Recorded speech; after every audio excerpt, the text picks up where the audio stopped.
Most people live in reaction mode. Something offends them, they lash out. Someone disrespects them, they raise their voice. A situation doesn't go their way, they explode, defend, or shut down. But here's the truth. When you respond emotionally, you lose control not just of the moment, but of yourself. Emotions are real, they're human, they're valid, but they are not instructions. They are signals. They are data. And if you want to grow, if you want to lead, your job is to listen to that data, not become a slave to it. Let's be clear. I'm not telling you to feel less. I'm telling you to process. See, observation is where growth begins. When you stop for a moment and simply watch without reacting, something powerful happens. You gain perspective, you see patterns, you notice truth, and most importantly, you discover things about yourself you would have missed in the heat of emotion. Emotions are often misunderstood. Most of us grow up thinking that when we feel something deeply, anger, frustration, sadness, jealousy, that we must act on it, that we should express it, respond to it, or do something about it right away. But the truth is, emotions are not, they are data, signals, clues. They tell us that something matters, something needs attention, or something is off, but they don't tell us exactly what to do. That's our job. That's where our growth begins. Imagine emotions like notifications on your phone. A notification tells you something has happened. It asks for your attention, but it doesn't demand that you immediately click, respond, or act on impulse. The mature choice is to check the notice, understand its source, and decide how or if you want to respond. Emotions are the same way. They're alerts, sometimes loud, sometimes subtle, that tell us there's more to explore, but unless we learn how to interpret those alerts, we risk living reactively, not intentionally. Let's take anger, for example. Anger isn't inherently bad. In fact, anger often shows up to tell us that a boundary has been crossed, that we feel disrespected, or that something we value has been threatened. But if we treat anger as a command, something that tells us to yell, argue, or fight back, we miss the point. We turn a potentially meaningful insight into unnecessary conflict. But when we treat anger as data, we can ask, why am I feeling this? What belief or expectation was challenged? What's underneath this feeling? Now, instead of reacting, we're investigating, we're learning. The same goes for fear. Fear is often misunderstood as weakness, but it's just another data point. It tells us where we feel vulnerable, uncertain, or unprepared. Fear reminds us of risk. That's valuable information. But again, it's not a command. Feeling fear doesn't mean we should run or avoid the situation. Sometimes we need to prepare more. Sometimes it means we're on the edge of growth. Treating fear as data allows us to use it as a compass, not a cage. Reacting is something we all do. It's wired into us. When someone cuts us off in traffic, we slam the horn. When a colleague says something irritating, we snap back. When life doesn't go our way, we vent, complain, or retreat. These are natural, automatic reactions born out of habit, instinct, and emotion. But leadership doesn't come from what's natural. Leadership begins the moment we move from reaction. There's a big difference between the two. A reaction is immediate. It's fueled by emotion and often serves to protect our ego. It doesn't consider the long-term consequences. It doesn't pause to ask what's really needed in the moment. A response, on the other hand, is intense. It's a breath. It creates space. It chooses to act based on values, clarity, and purpose, not just emotional charge. Think about the leaders you respect most. Not just those with titles, but those you genuinely. They aren't the ones who yell under pressure, who retaliate when criticized, or who blame others when things go wrong. They're the ones who stay calm when others panic. They listen even when they disagree. But responding means you take a moment. You consider the intent, not just the impact. You recognize that their words might reflect more about them than about you. And in that space, you regain control. You no longer hand your power over to the moment. This doesn't mean becoming passive or suppressing your feelings. It means mastering them. A true response may still be direct. It may involve confrontation, but it will come from clarity, not chaos, from purpose, not pride. Reaction is about you. Response is about the situation. A reaction says, I need to protect my image. A response says, what's the right thing? And that's why responding is a mark of leadership, because it demands maturity. It requires you to rise above the noise of your own emotions and ask, what outcome am I really? One of the most powerful things you can develop is the ability to pause. Just a few seconds. That pause changes everything. It gives you a chance to step outside of your autopilot mode. It lets you question the story your emotions are telling you. In that pause, you move from impulse to intent. The truth is, anyone can react. It takes no strength to lose your temper or to defend your ego. But it takes real strength to respond with integrity when your pride is on the line. It takes strength to stay composed when everything in you wants to explode. That's the discipline. Not because you suppress your feeling, because you choose your expression. Every day you'll be given opportunities to practice. Someone will misunderstand you. Life will throw curveballs. Your expectations will be challenged. And in those moments, you get to decide, will I react and let the situation control me? Or will I respond and take control of the situation? Responding is where growth lives. It's where self-respect and respect for others coexist. It's the quiet power that builds trust, earns influence, and shapes character. Reacting is natural, responding is leadership. One takes nothing but instinct. The other takes intention, discipline, and heart. Choose the latter, and you won't just lead others, you'll lead yourself. Would you like this version formatted for Instagram, YouTube, voiceover, or in today's world, the word upgrade is everywhere. We upgrade our phones, our laptops, our wardrobes, even our jobs. But when it comes to our inner life, our mindset, our character, our emotional maturity, many people confuse upgrading with escaping. They think that if they leave a toxic relationship, switch careers, or move to a new city, they've upgraded. But unless something inside has evolved, nothing outside has truly changed. An upgrade isn't about running from it, it's about transforming because of it. Real growth isn't flashy. It doesn't always feel good. And it definitely isn't instant. Upgrading your life means facing yourself, your habits, your triggers, your insecurities, and asking hard questions. Why do I react the way I do? Why do I keep repeating the same patterns? What part of me is still holding on to the old version? This is the work of evolution, and it's slow, uncomfortable, and deeply personal. The truth is, most people don't want evolution. They want escape. Escape is easy. It looks like avoiding hard conversations. It looks like blaming others for your pain and never looking inward. But what you run from will follow you. Because the common denominator in every situation you walk into is you. And if you haven't upgraded yourself, you'll recreate the same struggle. Upgrading means choosing growth over comfort. It means taking full responsibility for your mindset, your energy, and your emotional regulation. It's deciding to respond instead of react, to reflect instead of blame, to stay calm when chaos shows up. These are internal shifts. And they're not visible on the outside, at least not right away, but they are powerful.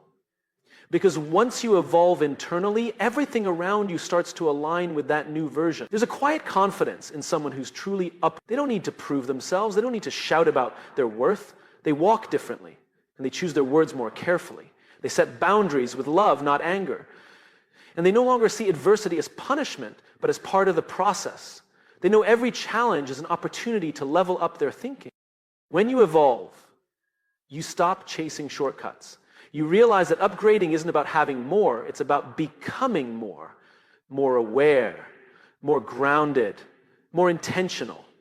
You're not trying to escape who you were, you're building on it, honoring the lessons, not discarding them. You start to see failure differently too, not as proof that you're broken, but as feedback, data, insight. Evolution requires this mindset because growth is not linear. It's messy, repetitive, and often silent. The people who truly grow are the ones who choose discomfort with a purpose. They don't look for the exit when things get hard. They look for the lesson. They ask, what is this? That question alone separates escape artists from true transformers. So if you find yourself wanting to quit, wanting to run, wanting to start over, pause. Ask yourself, am I evolving or escaping? Because one leads to freedom, the other leads to repetition. Upgrading means facing the parts of yourself that no one claps for. It means improving your emotional resilience, your discipline, your patience, your honesty. And it's quiet work, lonely work. But it's the only path to becoming someone who can sustain success, not just taste it for a moment. Upgrade. By evolving, not by escaping. Otherwise, you'll keep resetting the same story, just in a new setting. Would you like a shorter version of this, turned into a caption or voiceover script? Every day, people show us who they are. Through their words, their tone, their choices, and their behavior. Intentional or not, they reveal their values, their fears, their insecurity. But too often, we miss the lesson because we're too busy being offended, defending ourselves, or fighting back. We take things personally. We react. We lash out. But in doing so, we lose the most valuable opportunity to learn. When someone speaks to you with disrespect, they're not necessarily revealing something about you, they're revealing something about themselves. Their level of awareness, their emotional state, their lack of control. It's easy to match that energy, to get pulled into the emotional chaos. But if you do, you're no longer observing, you're participating. And the moment you participate in someone else's dysfunction, you abandon your own growth. People will show you how much they respect you by how they speak when they're angry. They'll show you how much they value integrity by how they act when no one is watching. They'll show you what they prioritize by where they place their time and energy. Your job isn't to correct them or control them. Your job is to observe, to understand, and to decide how you want to respond. The real strength lies in restraint, in seeing a person act out of alignment and choosing not to react emotionally. That doesn't mean you tolerate disrespect. It means you don't let it decide your behavior. You use their actions as data, not fuel. You say, this is who they are right now, and from that place of awareness, you make decisions that protect the level of power that comes from becoming unshakable, not because you're numb, but because you've trained yourself to watch instead of react. You learn to ask, what is this person's behavior teaching me? What's their pattern? How do they handle stress, failure, success? That's how you gather truth, not through confrontation, but through observation. Many people are walking around with unresolved pain. They're projecting, overcompensating, manipulating, not because they're evil, but because they're unaware. They haven't faced their own inner noise, so it leaks out onto everyone around them. If you make their chaos your concern, you will constantly be dragged into unnecessary drama. But if you observe from a place of curiosity instead of judgment, you'll learn who to trust, who to avoid, and who's worth investing. Sometimes the best response is no response. Silence is a language. Maturity is knowing when to engage and when to walk away. Every reaction you give costs you something, energy. You don't owe everyone a debate. You owe yourself your growth. Learning means watching how someone acts and asking yourself, does this align with my values? Do I want to be around this energy? Does this contribute to the kind of life I'm building? If the answer is no, you don't need to fight, you simply need to adjust your boundaries. Let them be who they are, but you decide how close. In every interaction, people are teaching you something. Some are showing you what love looks like, some are showing you what to avoid. Both are, but you only learn if you don't take the lesson personally. The moment you lash out, the lesson gets lost. Your ego takes over. You make it about being right instead of becoming wise. So the next time someone shows you their true nature, watch closely, not to judge, not to punish, but to understand. Because wisdom comes from observation, not reaction. People will always reveal themselves. Your job is not to fix them. Stillness is often misunderstood. In a world that praises hustle, noise, and constant movement, stillness can look like weakness, like passivity, like you're not doing enough. But in reality, stillness is one of the most powerful forms of strength because it takes real control, real awareness, and real courage to be still in a world that wants you to react to everything. Most people live in constant reaction. Someone disrespects them and they respond instantly. Life throws a curveball and they panic. They're always moving, always talking, always proving. But underneath that frantic energy is usually fear. The fear of not being enough, the fear of losing control, the fear of sitting alone with their thoughts. Stillness removes the distractions. It puts a mirror in front of you. And so so many avoid it, but those who learn to embrace stillness unlock a deeper kind of power. Stillness doesn't mean doing nothing. It means doing the inner work quietly. It means choosing not to respond with anger when provoked. It means breathing before reacting, thinking before. It's the pause between what happens and how you choose to respond. That pause is where your power lives. It's where you reclaim your control, where you stop the cycle of emotional reaction and start the process of intentional growth. Think of the strongest people you know. They don't need to raise their voice to command respect. They don't need to dominate a room to feel important. Their presence speaks louder than their words. That's stillness. It's a kind of grounded confidence that doesn't waver with external chaos. Stillness is the ability to sit in discomfort without trying to escape it, to feel pain without letting it dictate your behavior, to be present with your emotions without being ruled by them. When you're still, you see more. You notice patterns. You recognize your triggers. You hear the things people don't say. You learn how to read situations clearly because your mind isn't clouded by it. Stillness sharpens your awareness, and awareness leads to better choices. You don't get pulled into petty arguments or impulsive decisions. You act with clarity, not confusion. Stillness is also the birthplace of vision. Some of your best ideas, insights, and breakthroughs come when your mind is quiet. Not when you're chasing, forcing, or stressing, but when you're present and listening. It's in the silence that truth shows up. In the stillness, you begin to hear what really matters, your values, your purpose, your next step. And stillness is strength because it's rare. Anyone can react. Anyone can speak out of anger, panic, or pride. But to be still when everything in you wants to act, that's discipline. Sit with your feelings instead of unloading them onto others. That's maturity. To walk away from conflict, not because you're weak, but because you value your peace. That's power. Stillness is not about inaction. It's about inner alignment.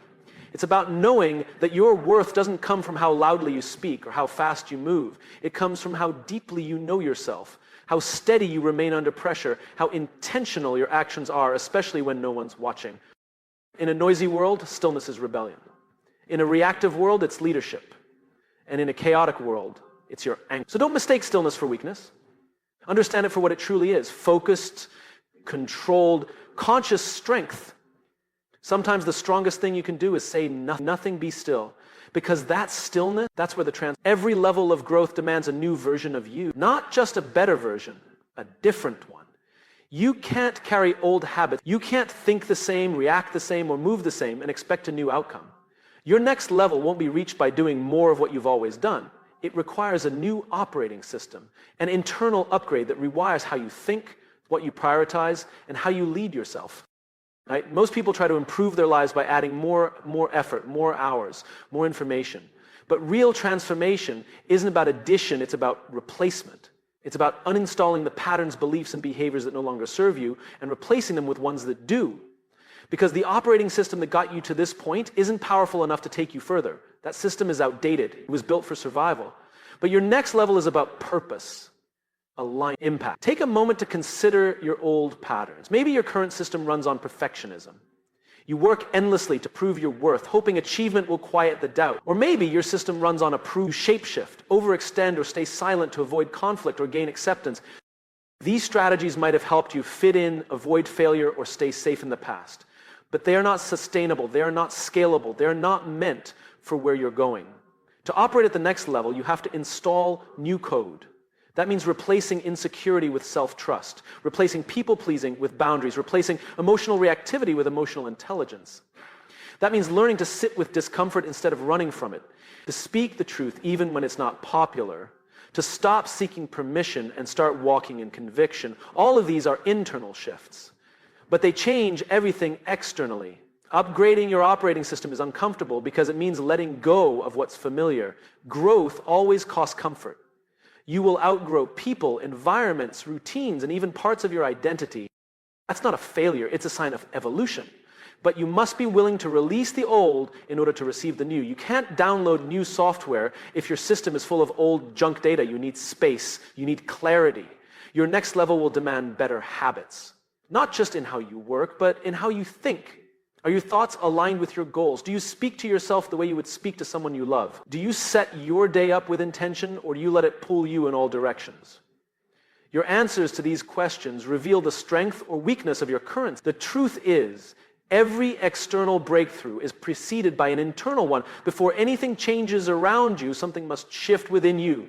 A mindset must break, a belief must be challenged, an old identity must be dismantled. This is what growth feels. Not always inspiring, sometimes frustrating, but it's necessary. Because you can't operate at a higher frequency using the same emotional bandwidth you used to survive the last chapter.